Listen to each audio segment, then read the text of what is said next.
Klabu ya Yanga ilianzishwa mnamo tarehe 11 mwezi wa pili mwaka 1935.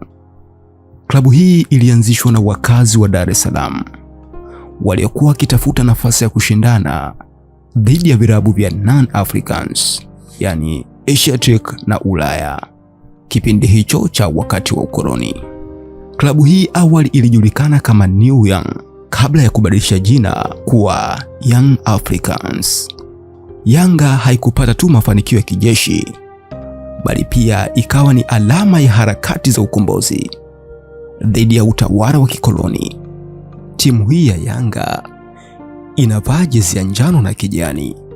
Rangi hizi zilichukuliwa na chama cha siasa TANU kama alama na harakati za wananchi. Mashabiki wa timu hii ya Yanga wanaitwa wananchi, hii ikiashiria uhusiano wa klabu na wananchi wa kawaida. Yanga ni moja kati ya vilabu vyenye mafanikio makubwa Tanzania, ikiwa imeshinda mataji mengi ya ligi kuu ya Tanzania bara, takriban mataji 31 hadi sasa. Klabu hii pia imefanikiwa katika kombe la Sekafa mara kadhaa na kushiriki mara nyingi mashindano ya kafu kama CAF Champions League na Confederation Cup. Mnamo mwaka 2023, Yanga ilifanya historia kubwa kwa kuwa klabu ya kwanza Tanzania kufika fainali ya CAF Confederation Cup, ingawa ilipoteza kwa goli la ugenini. Klabu hii ya Yanga ina ushindani mkubwa na Simba Sports Club. Mechi zao zinajulikana kama Dabi ya Kariakoo na ni mojawapo ya michezo yenye msisimko mkubwa barani Afrika.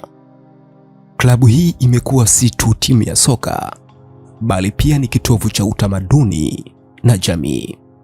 Klabu ya Yanga pia ni moja ya vilabu inayochangia shughuli za vijana, elimu na kujenga jamii.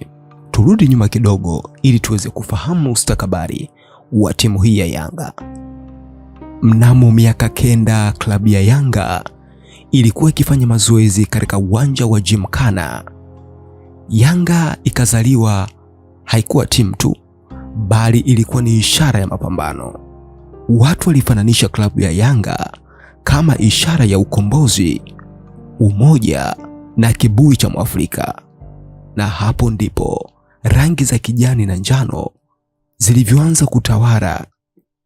Katika historia ya Afrika Mashariki, hakuna upinzani uliojenga utamaduni mkubwa kama Yanga na Simba. Klabu ya Simba ilianzishwa baada ya mgawanyiko kutoka Yanga mnamo mwaka 1936, na hapo ndipo Dar es Salaam iligawanyika mara mbili, na sasa vilabu hivyo vikachukua washabiki wengi nchini Tanzania na mipaka nje ya Tanzania. Hebu tukumbuke dabi kubwa ambazo zimechezwa na vilabu hivi. Mnamo mwaka 1993, kipindi cha Simba Chuki, Yanga walifungwa goli 6, matokeo ambayo yalisikitisha sana nchi, na huu ukawa ni ushindi mkubwa zaidi kutokea katika historia ya dabi. Lakini Yanga hawakukubali kuaibishwa. Ndipo ilipofika mwaka 1995, Yanga wakawajibu Simba kwa ushindi wa goli 4-1. Mashabiki wa Yanga wakatengeneza msemo uliosema siku mbaya haitoi historia mpya. Na dabi nyingine ya ligi kuu Tanzania bara ambayo ilikuwa na matokeo ya kushangaza ni ile ya goli 5-1, ambapo Yanga walishinda kwa jumla goli 5-1 dhidi ya Simba. Uongozi wa Yanga haujawahi kuwa na safari rahisi. Kuna wakati ambapo migogoro ilitikisa timu hiyo, lakini kila enzi imeleta mafundisho. Miaka ya 1990 hadi mwaka 2000 kulikuwa na mivutano ya mara kwa mara, uhasama wa kisiasa na masuala ya kifedha. Hata hivyo, timu hiyo iliendelea kushinda kutokana na uungwaji mkono na wanachama. Enzi ya mabadiliko mwaka 2016 hadi mwaka 2020, Yanga ikaanza kuelekea kwenye mfumo wa kisasa.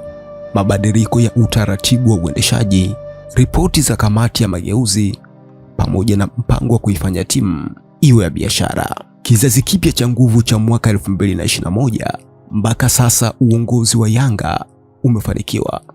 Usajili wa kimataifa wenye kiwango cha hali ya juu, kocha na benchi la kitaalamu, uwekezaji kwenye miundombinu, ushiriki wa makampuni makubwa kama wadhamini.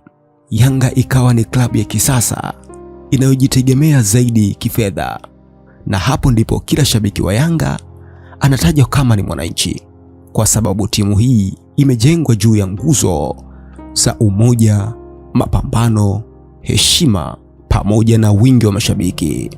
Kwa kila ushindi, Kariakoo, Mwananyamala na miji yote nchini Tanzania hupambwa na bendera, vuvuzela, mwanga wa fataki, wakionyesha umoja ili kuipa nguvu timu hiyo.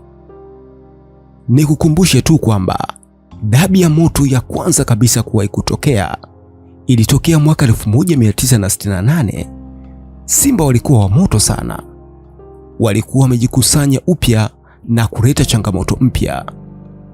Yanga ilihitaji kumarisha maeneo yote, na baada ya mchezo Yanga ilishinda goli 2-0 dhidi ya Simba.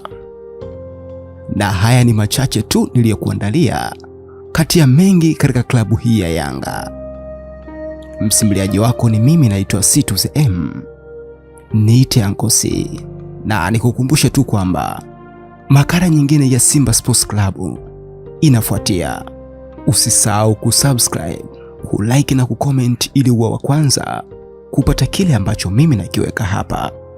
Lakini pia pale Facebook usisahau kunifollow kupitia Uncle C Mr. Director, na hapa YouTube usisahau kusubscribe, kulike na kucomment ili uwe wa kwanza kupata kile ambacho mimi nakiweka hapa. Kwa maoni na ushauri usisahau kucomment kupitia kurasa zangu za kijamii. Mwisho wa makala hii ni mwanzo wa makala ijayo. Asanteni.